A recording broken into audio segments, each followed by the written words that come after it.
What's going on, guys? Today I'll be going over merge two sorted lists, and in this problem you're given the heads of two sorted lists, L1 and L2, and you're supposed to merge the two lists into one sorted list. And what you're supposed to do is just return the head of the merged linked list. And the inputs here, I know it may look like an array, but these are actually linked lists. So basically, for list 1, we just have a pointer to the beginning of the list, and the same with list 2, and at the end, we want to be returning a pointer to list 3, which is this node here. One thing to keep in mind is that the problem states that the list should be made by splicing together the two nodes of the first two lists. So what we want to be doing is not allocating new nodes, but we want to be changing the pointers of these nodes. So then we reach this end state. The way you want to go about solving this problem is by using a dummy head. So here we have L3, which will be the new list that we end up returning, and we have an X here. This is just our dummy head. This is a placeholder to see where the head of our list will be. And we also have pointers to the beginning of the lists, L1 and L2. And what we want to do is we want to compare the 2 to the 3, and we want to find which one's lower, right? So in this case, 2 is lower, so we now point to 2, and then we move this pointer upwards. Now afterwards, we compare the 4 and the 3, and we see that 3 is less than 4, so we update this point here instead, and now we move this pointer up, and we have 4 and 5, so 4 is less, so we end up pointing there. Now we move this pointer upwards, and we have 5 and 5, so we can choose either, and let's just choose the 5 at the bottom. And now we move this pointer up, and now we compare 5 and 7, and we see that 5 is less than 7, so we point here, and we move this pointer up, and we have 6 and 7 now.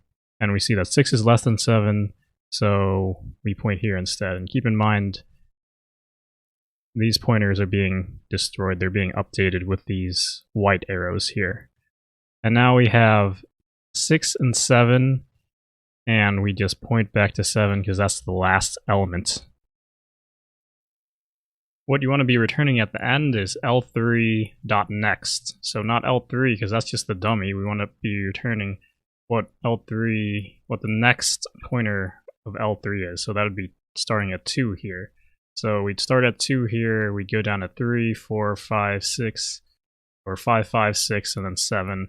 And this red line here is basically the linked list we want to be returning at the end.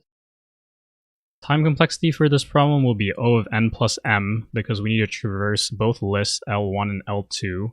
And space complexity will be O of 1 because we're not allocating any extra space. So to start off, we have our L3, and this is our dummy head, and this value can be anything. We just put 0.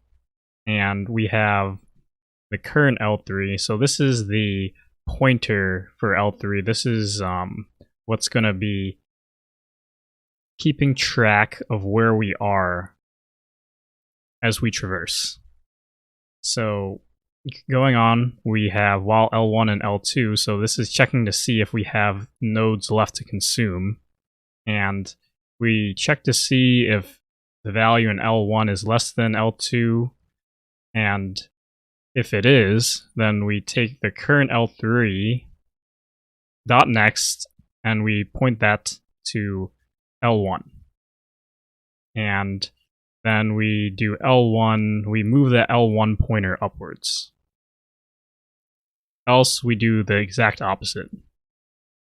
And then we have to move our current L3 head upwards.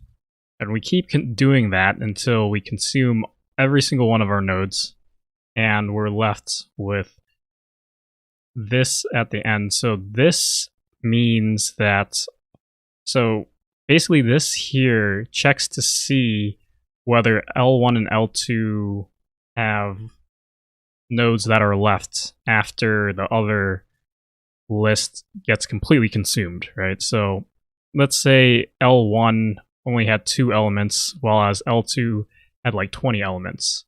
You can consume all the nodes from L1 and there'd still be a bunch of nodes left from L2 that haven't been processed. So what this does is it updates the pointer, the current L3, to point to those nodes. And at the end, we just do return L3.next.